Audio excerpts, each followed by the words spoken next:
Happy birthday to you. Happy birthday to you. Happy birthday. Happy birthday. Happy birthday to you. Happy birthday, Tol.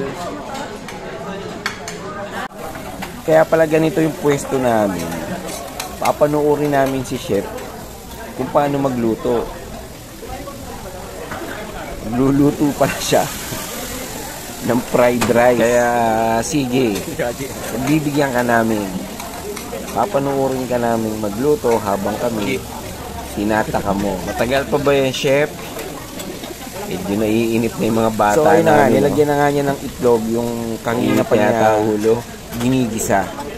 So 2, 4, 6, 8, 8 itlog yata yung nilagay niya dyan. Ayan.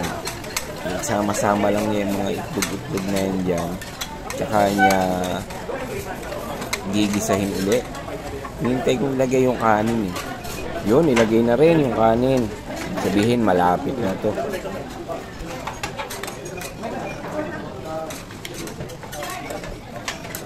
So, pagkatapos ng maluto, sinerve kagad sa amin yan. Siyempre, binanatan kagad natin yung nilagay na pagkain sa harapan natin.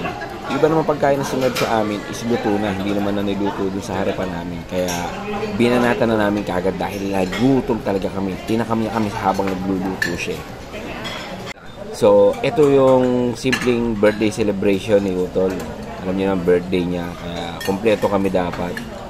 Muli, happy birthday, Tol. Yan. I love you.